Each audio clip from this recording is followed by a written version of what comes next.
If you're ready to take your destiny into your own hands, you've come to the right place. This is The Bulletproof Entrepreneur, featuring interviews with the most exciting and amazing entrepreneurs. Here's your host, Chi Odogu. Hey everyone, thanks for tuning into the show today. If you love what you hear on today's episode of the podcast, go to iTunes and leave a review and a comment. It helps other great listeners like yourself find the show. And of course, you can always find more episodes of the Bulletproof Entrepreneur Podcast at www.odogwu.com. And without further ado, on with the show. Hey everyone, welcome to the show. I have a great guest on the line today. I'm talking with Ginzburg.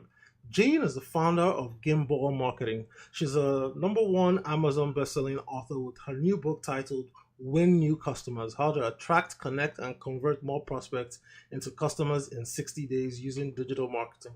She's a thought leader and expert in digital marketing and has released a ton of content. I actually am a consumer of her content, so I was very pleased to hear from her and have her on the show, because when I started digital marketing, it was actually some of Jean's training I leveraged on heavily to learn and to get my skill sets up to where it needed to be for me to get some clients. She's also a featured speaker and thought leader. She's been featured in Forbes and the Huffington Post. And I'm pleased to have her on the show today to tell us a little bit about herself, her entrepreneurial journey, her business background, and of course, how to grow your business using digital marketing. So with that said, Jane, welcome to the show.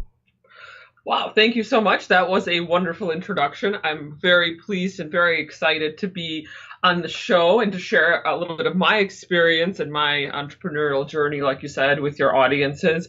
I have a few, I think, tidbits besides just the digital marketing that I think are important, especially when you're just first starting out as an entrepreneur. Yeah, great. So Jean, let's dive in, because I know I read through your book already, so I know you don't have the typical entrepreneurial background. You also started in a 9-to-5 job, and you had that longing to go get something on your own, and you tried and you failed. So tell us a little bit about your early foray into entrepreneurship. Absolutely. Actually, I was just thinking about this today, but this year in April will be 10 years after I started my first entrepreneurial venture, which did not go so well. So that one failed, and a few other ones failed after that, and I can get a little bit more into it. But yes, it is rather it made me think a lot, because I was like, wow, I've actually been doing this for 10 years now. 5 of those 10 years I've been on my own and have had a successful entrepreneurial experience, but I can go back to the 10 years ago and start there. So at that point, it was me and my sister, and we were looking to start an e-commerce affiliate model type of website. And at that time, I was in the affiliate space, so I knew quite a bit about the affiliate space, but did not know anything about how to become an entrepreneur and how to be successful and making money online at that time on my own. So that venture did not go very well. At that time, I still had a full-time job. So went back to my full-time job and was definitely disappointed, because I felt that I put a lot of energy and effort and money into this venture, but it didn't really pan out. And then after that, I went into the mushrooming business, wild mushrooms, and I know it's kind of a very niche market, but it is a market that is available with restaurants, like high-end restaurants, who put wild mushrooms in their recipes and in their dishes, but it is a very time-consuming and cumbersome business, because obviously it's only done during a certain period of time, because mushrooms are only available during a certain period of time in certain areas of the country, and you never know if one year is going to be good and one year is going to be bad. So it really is very dependent on the weather and on so many other factors. So it was a difficult business to get into. I made a little bit of money on there, but definitely not enough to go on my own and quit my full-time job. So after that business went away and it got dissolved, I went back to, again, my full-time job. And, disappointed again. But what I'm trying to get at here is, I'm not going to go through all of the other few ventures that I've been in, is that, we always hear the success stories, but really most, and I would say almost anybody who is a success now has had many different failures in the Yes. past. I would say it is extremely rare to find an entrepreneur or a business owner who is a successful business owner now, but in the past has not had some failures or some ups and downs in setting up previous businesses. What are your thoughts on that? No, I totally agree with you because I think after you've become successful, in as much as you want to tell your entire story, I don't think the media likes sharing the failure part of it. They prefer to promote, oh, this guy just came out of nowhere and becomes a success, because those rags to riches, glossing over the rags part of it, tends to sell more papers, and it inspires hope, and hope is what sells in the world. You don't want people to think, oh, there's going to be a lot of suffering involved. That might not sell as much newspapers, or send Absolutely. as many eyeballs to the website. So you're right. You're right in that regard. So Yeah, absolutely. I want to find out. So in both those two ventures, the e-commerce venture and the wild mushroom venture, were there any particular things that caused those ventures to fail? Was it as a result of a lack of knowledge, experience, or market forces like a recession or something? Were there any particular things you could pinpoint that caused those two ventures to fail at the time they failed? Well, I'd say the bottom line is that they weren't making enough revenue Right. to. Okay. That's just the bottom line. In Yeah. terms of, in retrospect, of course, at the time I was doing this, I thought I knew everything. But in retrospect, of course, 10 years later, I did realize at that point I was not very knowledgeable about being an entrepreneur. I think those Mm. were really. I mean, obviously, besides the fact that it was just not generating the revenue it needed to Yeah. sustain itself as a business, it was just my knowledge, or my lack of knowledge, actually, I should say, of running a business, Okay. of all the ins and outs. I mean, you learn so much with these failures. A lot of times what I see is that, people start a business, they fail, and then they never go back. But Mm-hmm. really, it is a learning experience for all of us, and it was a learning experience for me, and it took a few tries, it was just an amazing experience for me to know that moving forward, not everything, but everything that I learned from those previous experiences I can use in my next business venture or in my current business venture. Yeah. No, I love that because you just turned everything to a learning experience, and a lot of people don't realize that failure, losing money, that's all like paying tuition in college. Exactly. Whenever you get your degree, just because you studied business in college doesn't mean you're going to apply all those things to what you will eventually become in future. You might just have a 180 and do something else that is completely unrelated to what you study, but you still get that learning, that wisdom, that knowledge that comes from the time you spent training and trying to create something and do something. So that's a great learning point there. So from all those two entrepreneurial ventures, you now transitioned into a digital marketing company, and you were working Mhm. with those guys and helping them. And that was when you really dove deep into digital marketing, and then eventually launched out on your own. So tell us a little bit about your experience there, and then what made you fall in love with digital marketing, that you now decided that that's where you wanted to hang your hat and be a thought leader and an expert in the field. Yeah, that's a very good question. So, after the couple of first businesses failed, I was working in a digital marketing space at the time, and I was working for a digital marketing agency. So I was pretty familiar with digital marketing at that time. But I went on my own in terms of I started studying on my own and going through books and digital info products and just learning more about what other people were teaching and what other people were saying about digital marketing. So I learned at that point quite a bit of information at that point I realized, hey, I could take all of the learnings that I've had and my experience that I've had with a full-time job in the last several years and go on my own. And at that point, I realized, I really wanted to go on my own. I wanted to start my own business. I've been trying for the last few years before that with my failed ventures. And I thought this was a good opportunity for me to start something and to really to give back, because I felt that at that time, I was working for an agency as my full-time job, and I just felt like I could work much better directly with the clients versus having an employer kind of be the middleman in the middle of me managing the clients.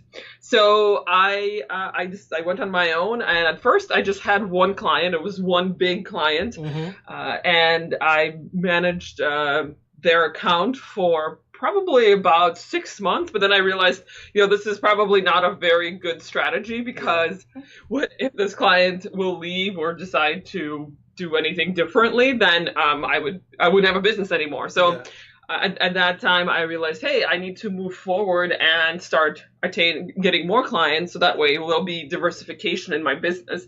And that's an important thing that I want to point out, is that we all need diversification in our business, because if we have one client or two clients that we're just servicing, then it becomes a problem, because then if one client leaves, then most of our business or half of our business or maybe even the entire business can fail at that point. Yeah. So something to keep in mind is a lesson learned is that make sure that you have many different, not many, but at least a few different revenue streams for your business. So in case one falls off, you can still rely on the other ones until you get your feet back on track again. So that's another see, all of these lessons I've learned throughout my entrepreneurial journey. So I've been at this right now. I've been on my own for 5 years and have diversified my revenue stream,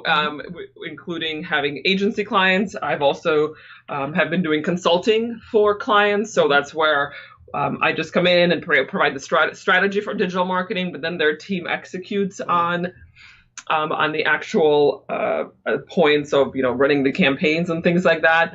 I've also started creating digital info products and courses. So everything that I've learned, I've put into videos and audios and worksheets that I'm going to be then putting into a course, so that up and coming entrepreneurs can review all of that without on their own, kind of just like as I did when I was first getting started. It's diversifying your revenue, I think, is extremely important. Nice.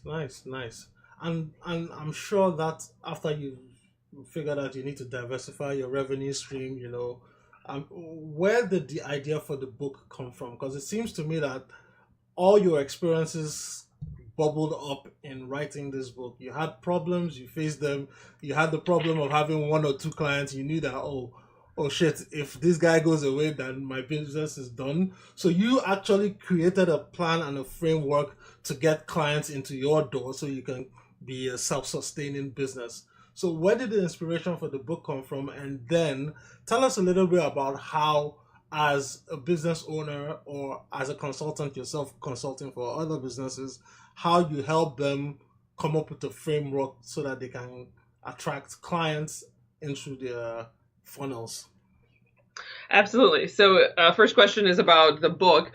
So about a couple of years ago, I decided that I wanted to write a book, and I didn't really know how or what, or didn't have all the plans in place, but I knew in my mind that eventually over the next year or two, I wanted to put everything that I've learned into a book, because I wanted to, again, give back. I felt that I've had a lot of experiences, I've learned many lessons, and I wanted to share, of course, my digital marketing experience, everything that I've been using with my private clients. I wanted to put into a book because I felt that a lot of other people can use this. They can use it for their business. Entrepreneurs who are getting started can use the lessons that I've been through. Instead of doing it on their own and learning about it the hard way, they can read about it in a book like mine and realize, hey, this is something that I should probably be aware of. and not fall into the same trap that I did when I first started. And, I wish there was some sort of manual back in the day when I was first getting started as an entrepreneur. So that's really the mission behind the book, is I wanted to give back my ideas and my experiences and things that have worked for my clients and put it into a very succinct and actionable book that others can use and take back into their business. So that was the book. And then in terms of how I work with clients currently, my private clients, and help them bring in clients and customers for their own businesses. So typically there's a step process, and actually the book kind of goes into these steps. There's chapters in it that talk about, first we would develop an ideal target market. So we would learn who is the client's ideal customer. We do a customer avatar worksheet. We also go through their product offering strategy. So typically when I engage with a client, they have a product that they want to market, but a lot of times this product might be very higher price point, and bringing people into a funnel and offering them a very high price point product typically scares them away. So what we work on is adding these layers of products that are basically stepping points or stepping steps to like what I call a ladder. So that way we start off with maybe some free content, then bring them in further into the funnel and offer them maybe a low price point product. And then over a period of time, nurture them to the point where they're ready to buy that higher price point product down the line. So that's the product offering strategy. We work on their content. So we do a strategy about, how should they create their videos? What kind of blog posts should they put together? What kind of articles and case studies? So things like that.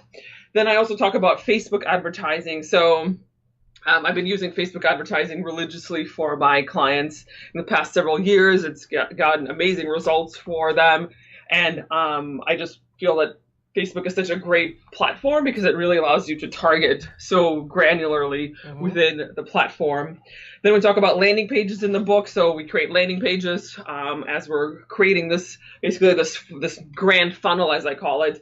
And then we also talk about the funnel itself. So how do we nurture these individuals, these prospects who are coming into the funnel, through bringing them in through, let's say, a Facebook ad, then through email marketing, and nurturing them over a period of time to become and converting them into paying customers. Oh, great. So now let's start from the beginning. I just want to pick one or two things. And you talked about, for all this to work, the business or the entrepreneur hiring, you would have to actually know and understand who the customer is. Why is it that a lot of businesses don't really know how to identify who their ideal customer is that will want their product or their service? I think there's a number of reasons. A lot of times when I first engage with a client, it's very true. They don't know who their ideal target market is. And I'd say a lot of times they think it needs to be very broad. So, they're like, oh, it's women ages 35 to 55, in the United States. And it's like, well, that's probably, a quarter of the population. We don't want to go that broadly because you would need to spend a lot of marketing budget to get to that demographic, let's say women 35 to 55, right? Yeah. So maybe a Coca-Cola or a Walmart can do something like that because they have very, very deep pockets and they have a very large budget and they can go after that demographic. But when we're talking about entrepreneurs who are just getting started or maybe a couple of years into their business, we don't have that kind of budget. So we need to be very niche in the beginning. So I think that's one of the reasons why they don't clients, entrepreneurs don't have an ideal target market that they are aware of. They probably have come up with, maybe sold some services or products in the past, but really didn't have a strategy on who to target at that point. So I think those are, I would say, the reasons why, and it's very true what you said. Most of the clients I engage with in the beginning do not have an ideal target market like worksheet or setup where they already know who it is. And do you think there's a fear of niching down? So like, take for example, you said someone like a Coca-Cola or Walmart can target women 35 to 55 across the United States, but women 35 to 55 across the United States do not necessarily think in the same way. You could have a group of 35-year-olds that have completely different tastes, skill sets, interests, and what have you. And I think a lot of, in my experience, I find that even when I was first starting out, and a lot of businesses I spoke with, they are afraid that if they start and they narrow down so small, that it might not be getting clients in that very small pool might not be enough to sustain their business. Yes, absolutely. I hear that as a fear from entrepreneurs all the time. But it's from a psychological standpoint, I can understand that. Like, we need to go broader. Mm-hmm. But from a marketing standpoint, it's not actually true because you will have much more success in having a smaller pool of prospects in the beginning and really honing in on what are their pain points, their frustrations, their challenges, and addressing them and addressing how your product or service can solve those challenges for them. And it's much more effective to do it that way than it is to go broad and try to, get all women 35 to 55 in the United States all at the same time. So it's thinking about it more like, instead of kind of across vertically, think about like instead of thinking about it horizontally where we're going very broad, we're thinking about going deep versus going broad. Okay. So yeah, absolutely. It's much more effective to do it that way.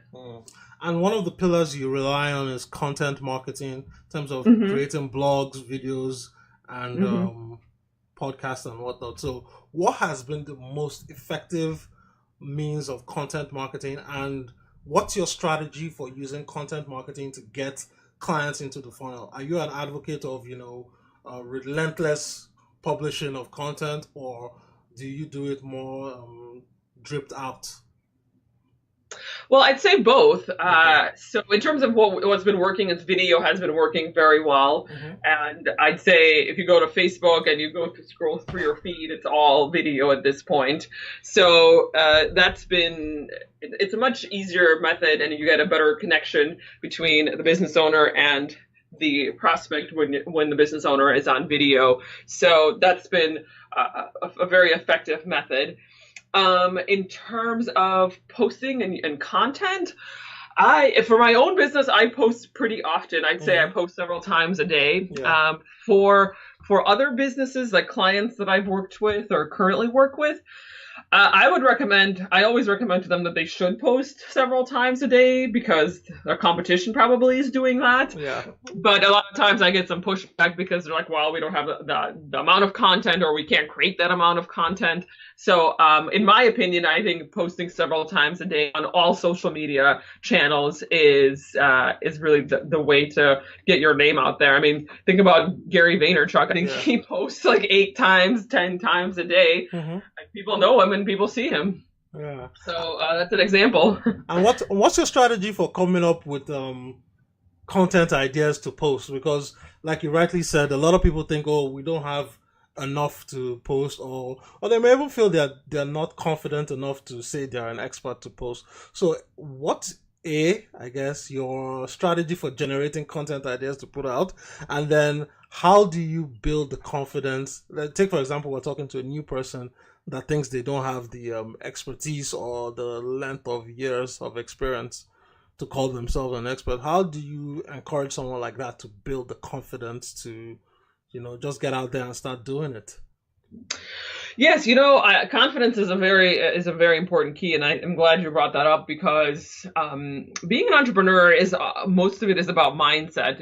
Everything that we think is a barrier to going to where we want to be and why we can't get there is really all within our mind. So if we think we're not an expert, then we're not an expert. But if we think that we are an expert, then we can showcase and display that we're an expert, and everybody else will also believe it as well. So it's really all about mindset. And I would say even, before you want to become an entrepreneur, or if you're just getting started as an entrepreneur, reading mindset books, and I can actually recommend some because I've been doing that lately of my own. So reading mindset books or other, or like articles or publications that are all about mindset, I think is the way to get to where you want to be. And in terms of the books that I've been reading lately, and I think have been helpful, so one of the more popular ones, and I've seen this recommended by many entrepreneurs, is a book by Napoleon Hill called Think and Grow Rich. I don't know if you've heard of that one. Yes, I do. Uh-huh. I have There's it on another my one. desk. Oh, great. Yeah, absolutely. I've read that one.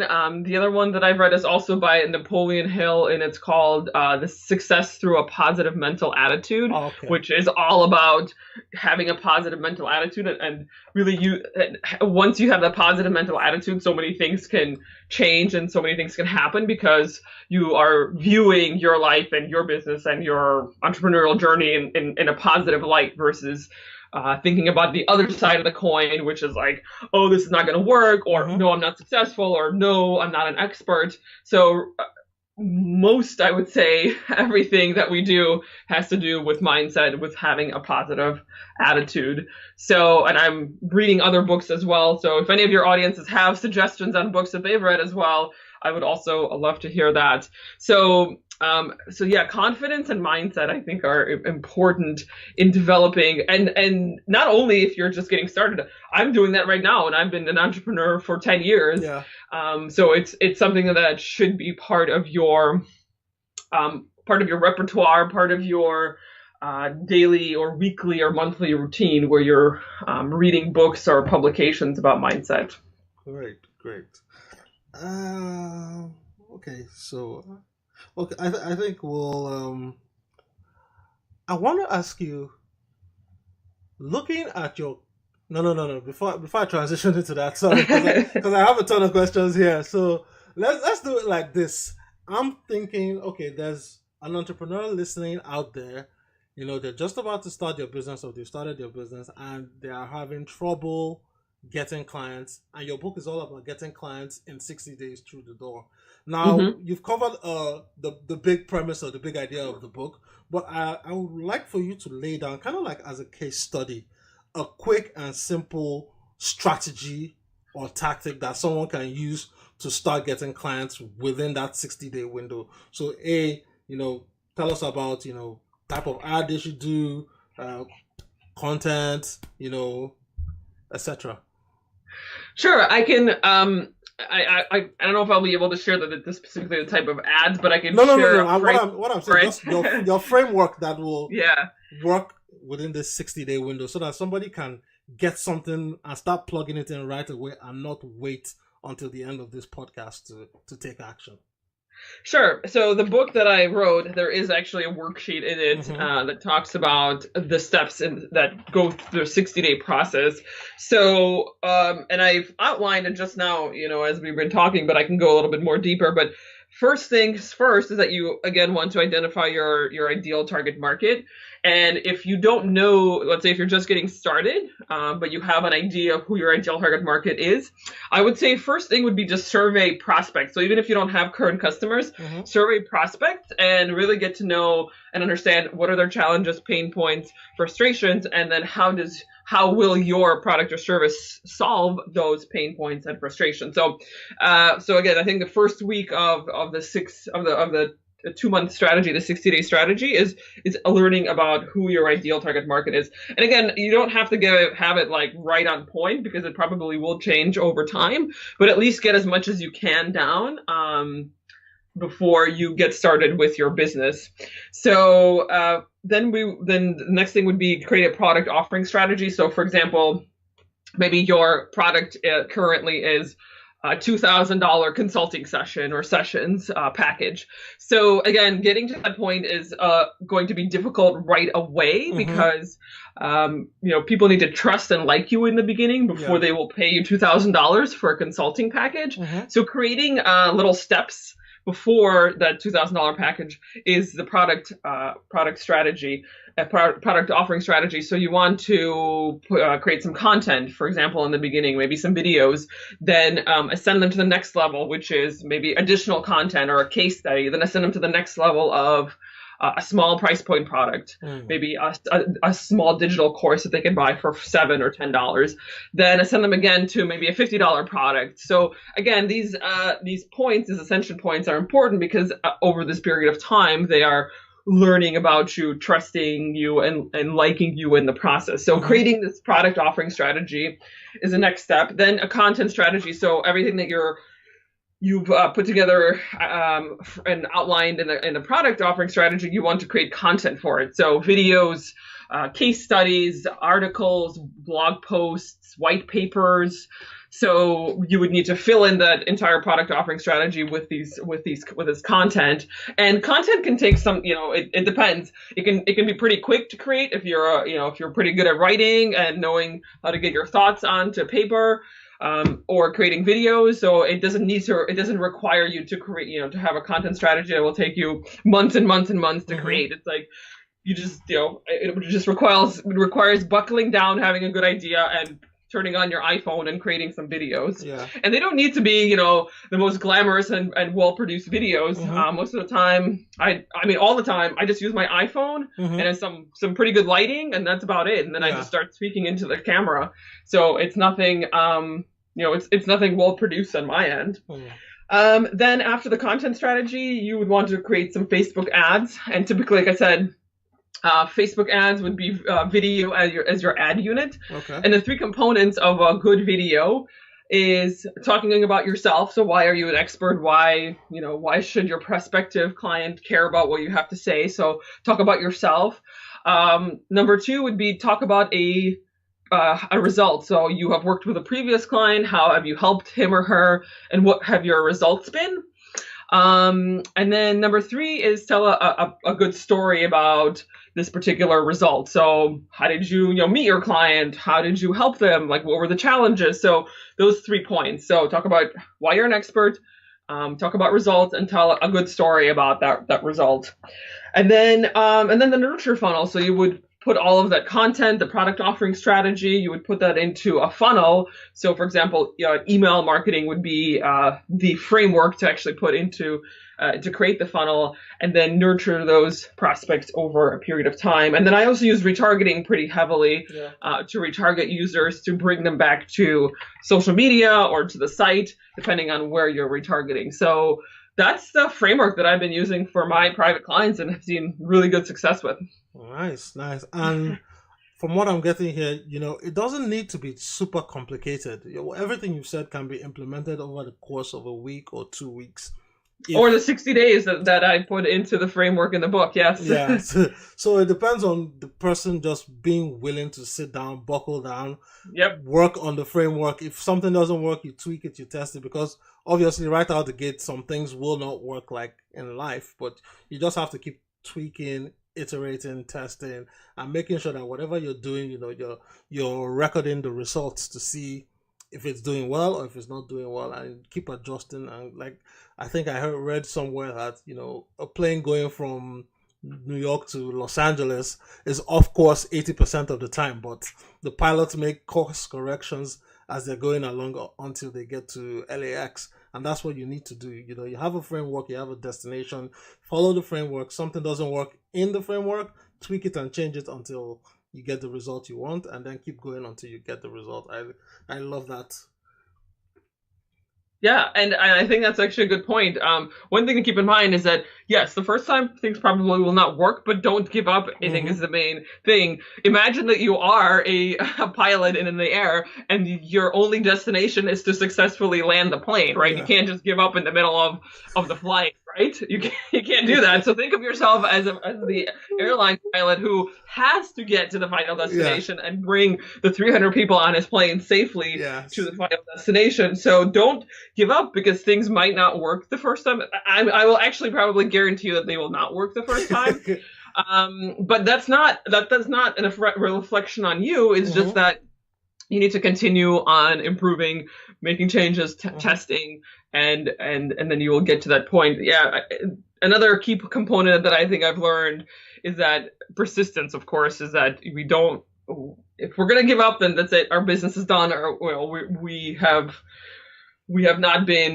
not where we want to be. But if we continue on failing and then getting up again and trying it again and then failing and getting up, eventually we'll get to where we want to be. Yeah.